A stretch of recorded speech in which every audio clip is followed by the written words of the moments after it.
everyone, welcome back to my channel. My name is Heather and today I am coming to you on this very hot summer day to go through some of my children's books. Now I know that I did a whole series about my children's bookshelves and you can find those in my bookshelf tour playlist, but I remembered there was this other box full of books from when I was even younger. And it was buried in a closet somewhere. So now that I am on summer vacation, I had a chance to go through that closet and I found all of those books. So I'm gonna go through it. This is a first reaction. I'm not entirely sure what I'm going to find in here. There are some books that I'm hoping to find in here that I remember from when I was that young.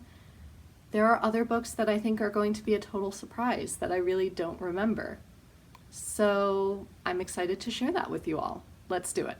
So the first thing I see are a bunch of Dr. Seuss books, of course. So the first one we have here is The Foot Book, which I don't remember this being one of my favorites. Is it seriously just all about feet? Yep, it's all about feet. All different kinds of feet. Oh, and then we have Pierre by Maurice Sendak. This one always kind of creeped me out, to be honest, and I still cannot put my finger on why. But it always did. I remember Pierre's refrain was that he didn't care. Yeah, so spoiler alert. Pierre is a boy who doesn't care about anything. And so a lion eats him because he says he doesn't care. But then eventually he is saved, the doctor shakes him and Pierre falls out and was so scared by his near-death encounter that now he cares about things and thus he changes his ways. That really creeped me out. Okay, we've got some more Dr. Seuss. We have The Cat in the Hat, a classic, and The Cat in the Hat Comes Back, which I don't remember as well, but I'm gonna go with it nonetheless.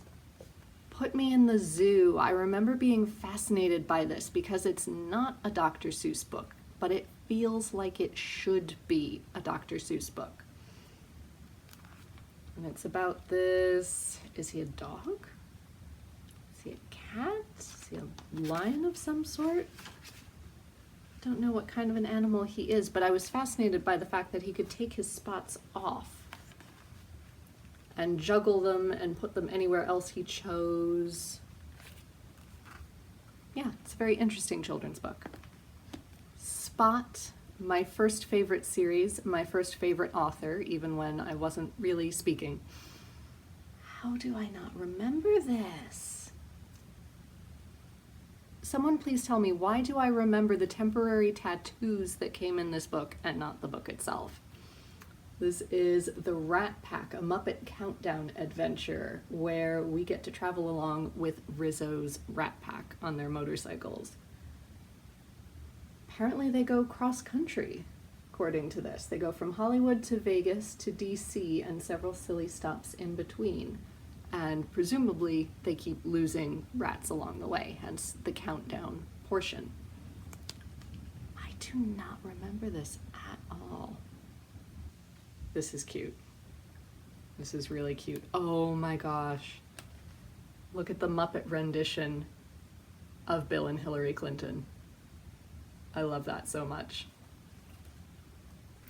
This one as well, I vaguely remember it, but I really need to read it again. This is Turquoise Boy, a Navajo legend. My dad would go on business trips to Colorado a lot, and he came back with a couple of these Native American folktale books. I always really enjoyed them, and now looking back, I'm really glad that I had them. I don't remember the plot of this at all, but the illustrations are beautiful. Look at that, that is beautiful, and they're so different from page to page, because you can go from that to something like that. That is stunning. I need to reread this. These I remember. I've got 3 Kratts Creatures books. Any other children of the 90s out there? Next to Wishbone, Kratts Creatures was my favorite show when I was young. And I think they're still around. I think it's a cartoon now, but this was its first iteration. And they were 2 brothers, Martin and Chris, who had a whole show about various wild animals. They could be local, they could be more exotic. So I have 3 books from them here. We have Creature Questions, where presumably, yes, they answer a variety of questions, like, does a hummingbird ever stop flying? Or why do meerkats like to stand on high places? And of course we got some funny answers, but then they gave you the more serious answers down below. Then we have What's Bugging You, which presumably is all about insects. That one was not my favorite. And then we had In Search of the Real Tasmanian Devil, where presumably they went to Australia and Tasmania to look for what an actual Tasmanian devil looks like and find out more about it. And they go into other Australian animals as well, like the kookaburra. So when we all learned the song about the kookaburra in elementary school, I actually knew what one looked like.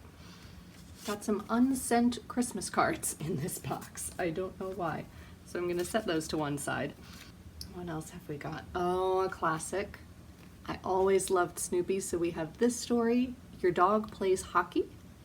And apparently Snoopy was playing ice hockey, but he hurts his knee and he has to go in for surgery. I love this. It's all told through dialogue and it feels so true to the original cartoon as well. I really love that. Oh, this is a classic. It says 6 Favorites by Leo Leone. I loved Leo Leone books when I was growing up. Which ones does this story have?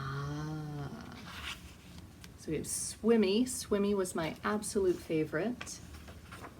And there was a Happy School of Fish. There were all of those orange fish. But Swimmy was also a member of the school, but he was one black fish. And the big bad tuna fish comes along and tends to eat whole schools of fish. And so Swimmy and the rest of his school have to decide what are they going to do about it. And so he decides to coordinate the school to swim in formation, to look like a giant fish, even bigger than the tuna fish. And because Swimmy is a different color, he plays the eye. And they scare away the big bad tuna fish. But his illustrations are just beautiful. And look at that, look at the forest of seaweed. They're so different, but they're really engaging. I loved these. What was my other favorite in here? Alexander and the Wind-Up Mouse was good. I remember that one being a little creepy. Any wind-up anythings feel a bit weird. But my other favorite is Frederick.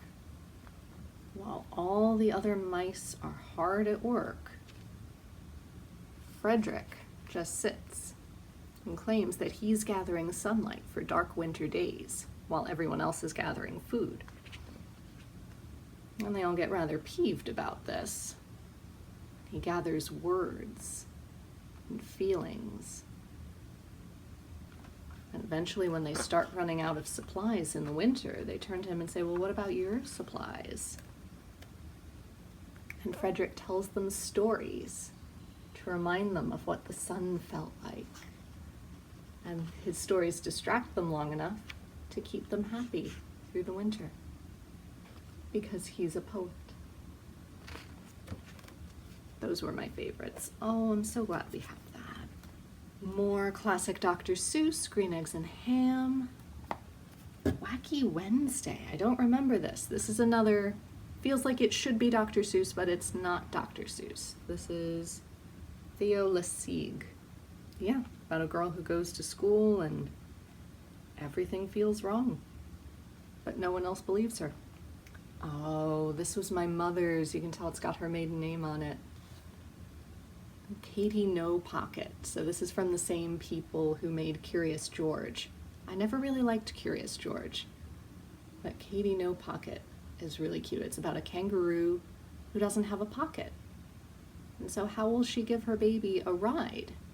She's very distressed about this until a very kind workman gives her his apron, all full of pockets. So then she's able to give everybody a ride. Ariel's underwater adventure, telling the story of that part of the film where Ariel is investigating the shipwreck. Very cute.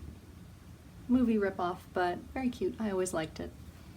The classic. The monster at the end of this book, which I never really understood, because to me Muppets were Muppets. They weren't monsters. So I never really got that joke, but I love it now. I always loved Grover. Speaking of Grover, we also have Grover's New Kitten, which was my favorite. I always loved kittens and Grover. Yes, please. And this kitten was just so sweet. Look at her, she's so cute. I love that they got a real kitten. Pages are all stuck together. I can't open it. I mean, look at that. How could you not fall for that? That is just so cute. Oh, let's see, what else have we got? The Giving Tree, another classic. Madeline, the first book I ever read by Ludwig Bemelmans. Madeline was another staple of my childhood. And I believe I talked more about that in my children's bookshelves as well, because I've got a full collection of all the stories upstairs. But this one's just her first story. If You Were My Bunny by Kate McMullen. I don't actually remember this one. I have no idea what it's about. This is probably one that my mother loved, so she bought. Oh, no, I was wrong. My Aunt Janice and Uncle Fred. From Easter 1996. Of course, it's rabbits. Oh, yes. I always loved this. 1-minute Bible stories from the Old Testament as adapted by Sherry Lewis of Lamb Chop. I loved this so much. I loved that Sherry Lewis did the stories. I loved the stories themselves. I loved that they could be told in 1 minute. Everything about this is fabulous. And she chose some stories that people don't often talk about, like Gideon. No one tells children about Gideon. I don't remember the story of Gideon as an adult. This is pretty cool. I remember this one, Something Special by David McPhail. I always loved this. This is about Sam, who's very upset because everyone else in his family seems to have a talent, but he doesn't think he has a talent. I mean, even his dog has a trick and he can't do it. But eventually he discovers that he does in fact have a talent. And I won't tell you what it is, but it's a very, very sweet story. What else do I have in here? Dazzle the Dinosaur by Marcus Pfister. This is the same person who did Rainbow Fish, I think. And strangely enough, I remember Rainbow Fish more than I remember Dazzle the Dinosaur. What is this about? It's about dinosaurs having an adventure. The back tells me very little. I mean, it does teach you about a variety of dinosaurs, which is very cool. So let's see, all sorts of facts, and then there's the actual story on the inside as well. So that's cool, at least. What else do we have? A retelling of Cinderella. This is, of course, the Disney version. I'm very sad. I used to have a whole collection of, do you know the little collections of Beatrix Potter books, where the books are like that big? I used to have a collection of fairy tales about the same size. And I think Cinderella might have been one of them. Definitely Snow White and Rapunzel and Rumpelstiltskin, I remember.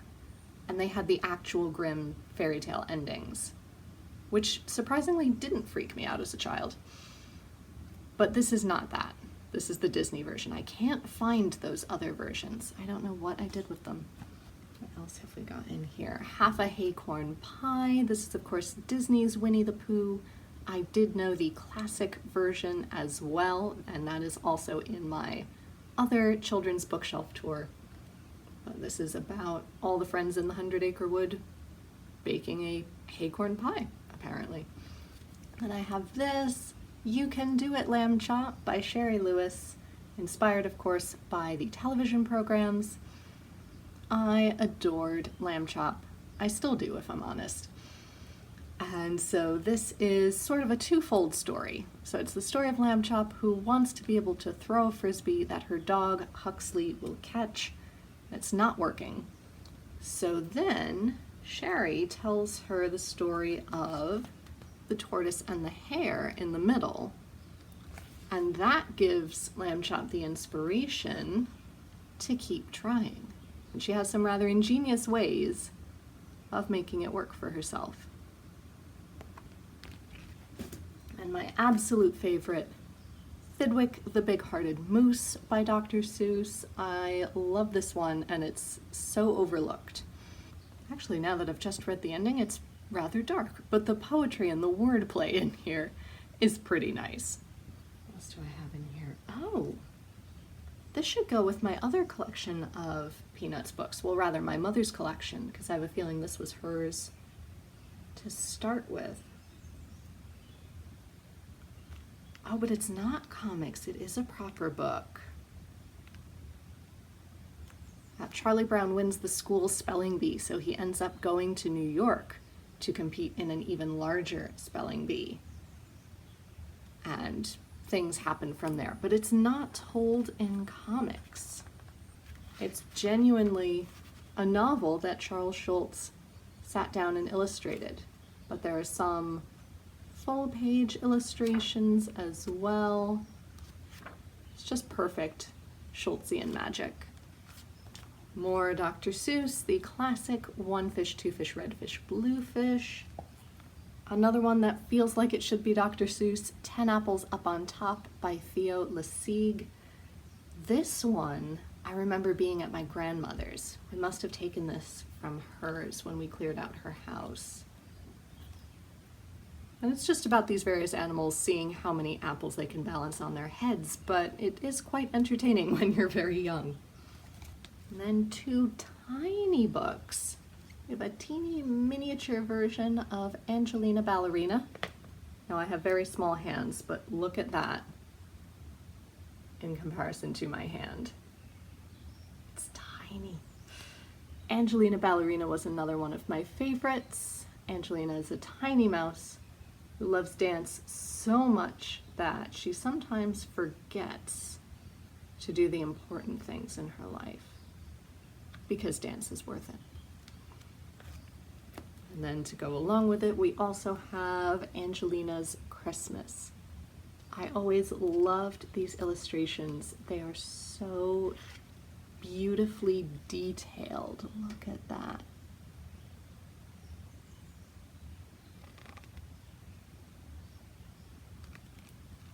I loved these stories. They were very sweet. And then we get into board books. So we have more Spot. We had Spot's colors. We have Spot counts from 1 to 10. Spot on the Farm. And Spot looks at the weather. Very self-explanatory here, but slightly more sophisticated than you would expect for a board book for tiny, tiny children, as I was when I read them. Then the classic Goodnight Moon, which was never one of my favorites, but it is a classic for a reason. My absolute favorite, though, is Goodnight, Mr. Darcy, which is a Pride and Prejudice version, which I think is in my Jane Austen shelf tours. And then we get into the classic Sandra Boynton's. I still love Sandra Boynton's illustrations. They are just so cute. So we have Barnyard Dance, where it's exactly what it sounds like. All the farmyard animals join in a barnyard dance, and it's called like a square dance. Then there's Sandra Boynton's book of opposites, which is, again, as simple as it sounds. We have clean and dirty, loud and quiet, but very ingeniously illustrated. Although I would argue that a piccolo is often louder than a tuba, just because of the way sound waves carry. But we won't argue, we won't try and talk about, sound waves with tiny, tiny children. Moo Ba La La La, which again talks about what various animals say. And I love that it plays with it a little bit. It's not just straight. So a cow says moo, a sheep says ba, and 3 singing pigs say la la la. No, no, you say, that isn't right. The pigs say oink all day and night. And so it plays with that. We go through rhinoceroses and dogs and cats and horses and ducks. Very cute. And we have But Not the Hippopotamus. Sandra Boynton is perhaps best known for her illustrations of hippopotamuses, and about how the hippopotamus does not join in with all kinds of activities until the end, when they all come running back and say, "Hey, come join us." "But yes," says the hippopotamus, "but not the armadillo." I love that she ends on a gag. And the classic Going to Bed book, which I feel like everyone of my generation read, such that one night, it was one holiday, and my parents and my aunts and uncles were all sitting around the dessert table, and they all could recite the entirety of the Going to Bed book from memory because they had all done it so often. So thank you for joining me on this ride through some of my older children's books. I hope it was vaguely entertaining. Let me know down below if you had some of the same children's books, or if you're intrigued by any of the children's books I mentioned here. Until next time, be safe, be well, and happy reading. Bye everyone.